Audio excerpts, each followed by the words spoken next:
اعوذ باللہ من الشیطان الرجیم بسم اللہ الرحمن الرحیم وَلَقَدْ ضَرَبْنَا لِلنَّاسِ فِي هَذَا الْقُرْآنِ مِنْ كُلِّ مَثَلٍ وَلَئِنْ جِئْتَهُمْ بِآيَةٍ لَيَقُولَنَّ الَّذِينَ كَفَرُوا إِنْ أَنْتُمْ إِلَّا مُبْطِلُونَ كَذَلِكَ يَطْبَعُ اللَّهُ عَلَى قُلُوبِ الَّذِينَ لَا يَعْلَمُونَ فاصبر إن وعد الله حق ولا يستخفنك الذين لا يوقنون صدق اللہ مولانا العظیم۔ اور حقیقت یہ ہے کہ ہم نے اس قرآن میں لوگوں کو سمجھانے کی خاطر ہر قسم کی باتیں بیان کی ہیں، اور اے پیغمبر ان کا حال یہ ہے کہ تم ان کے پاس کوئی بھی نشانی لے کر آؤ، یہ کافر لوگ پھر بھی یہی کہیں گے کہ تم کچھ بھی نہیں، بالکل غلط کار ہو۔ اللہ اسی طرح ان لوگوں کے دلوں پر ٹھپا لگا دیتا ہے جو سمجھ سے کام نہیں لیتے۔ لہٰذا اے پیغمبر تم صبر سے کام لو، یقین جانو اللہ کا وعدہ سچا ہے، اور ایسا ہرگز نہ ہونا چاہیے کہ جو لوگ یقین نہیں کرتے ان کی وجہ سے تم ڈھیلے پڑ جاؤ۔ محترم سامعین، آج آپ نے سورہ روم کی آخری 3 آیات کا ترجمہ سماعت فرمایا ہے۔ اس صورت میں آخرت اور توحید کی حقانیت بہت سے واضح دلائل کے ساتھ بیان فرمائی گئی ہے۔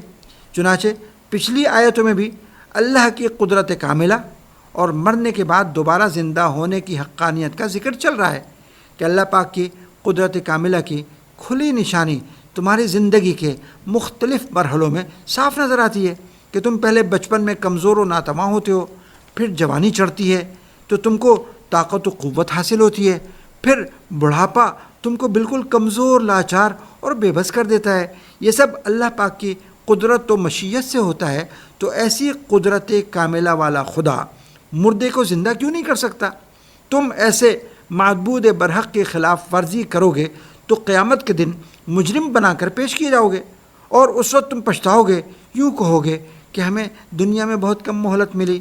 اس روز مجرموں کو معذرت فائدہ نہیں دے گی، اور ان کو توبہ اور اطاعت سے اللہ کو راضی کرنے کا موقع بھی نہیں مل سکے گا۔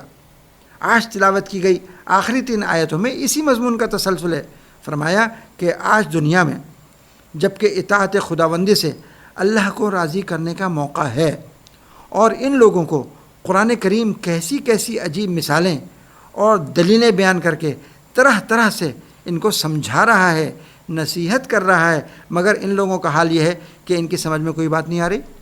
ان کو کیسی ہی آیت پڑھ کر سنائی جائیں، کتنے ہی معجزے دکھائے جائیں، کتنے ہی کھلے دلائل اور روشن مثالیں پیش کی جائیں، ان سرکشوں کا ایک ہی جواب ہوتا ہے، اور وہ یہ سب دیکھ سن کر کہہ دیتے ہیں کہ تم سب مل کر جھوٹ بنا لائے ہو، اور ایک نے چند آیتیں بنا لی ہیں، دوسروں نے تصدیق کر دی، اور معجزات دے کر کہتے ہیں کہ ایک نے جادو دکھا دیا، دوسرے اس پر ایمان لے آئے۔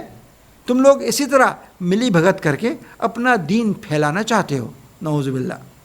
اس پر اللہ تعالیٰ فرماتے ہیں کہ جو شخص نہ خود سمجھے اور نہ سمجھنے کی کوشش کرے، اور ضد سرکشی پر ڈٹا رہے، اور حق سامنے واضح ہونے کے باوجود انکار کرتا رہے، تو شدہ ایسے شخص کے دل پر مہر لگ جاتی ہے، اور ضد اور سرکشی کی نحوست سے دل اتنا سخت ہو جاتا ہے کہ حق قبول کرنے کی استعداد اور صلاحیت باقی نہیں رہتی، اور یہ بڑی خطرناک حالت ہوتی ہے۔ ایسے آدمی کا ضمیر مردہ ہو جاتا ہے۔ آخری آیت میں حضور اقدس صلی اللہ علیہ وسلم کو خطاب ہے۔ فرمایا کہ جب ان بدبختوں کا حال ضد، عناد اور ہٹ دھرمی کی وجہ سے اس درجے کو پہنچ گیا ہے کہ ان کے دلوں پر اس کی نحوست سے مہر لگ گئی ہے، تو آپ ان کے ایمان نہ لانے، دعوت حق کی مخالفت کرنے، اور آپ کو تنگ کرنے، اذیت پہنچانے اور آپ کے ساتھ بد کلامی کرنے پر صبر فرمائیے، اور پیغمبرانہ تحمل اور صبر کے ساتھ دعوت حق اور اصلاح امت کے کام میں لگے رہیے۔ اللہ تعالیٰ نے آپ سے جو فتح مبین اور نصرت کا وعدہ فرما رکھا ہے وہ یقیناً پورا ہو کر رہے گا، اور یہ ہٹ دھرم مخالفین آخر کام ناکام اور نامراد ہوں گے، اور اہل حق ہی کامیاب اور کامران ہوں گے۔ بس آپ اپنے کام پہ جمے رہیے۔ یہ گمراہ بد عقیدہ لوگ آپ کو اپنے مقصد سے ذرا بھی نہ ہٹا سکیں۔ محترم سامعین، آیتوں کے مضامین آپ نے سماعت فرمائے۔ ان آیتوں کا ایک اہم سبق یہ ہے کہ قیامت کے دن کی ہولناکی اور پریشانی ان لوگوں کا مقدر ہوگی جو دنیا میں اللہ کی نافرمانی والی زندگی گزار کر جائیں گے۔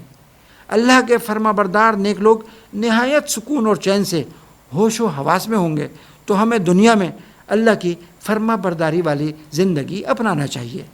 دوسرا سبق اس میں یہ ہے کہ صبر و استقلال اور تحمل و برداشت وہ زبردست اور مؤثر صفات ہیں جو مشکل سے مشکل حالات اور سخت سے سخت مخالفت کے ماحول میں بھی حق پر ڈٹ جانے والوں کو فتح و کامیابی سے ہم کنار کر دیتی ہیں، اور اس کی برکت سے انجام کار اہل حق ہی غالب اور منصور ہوتے ہیں۔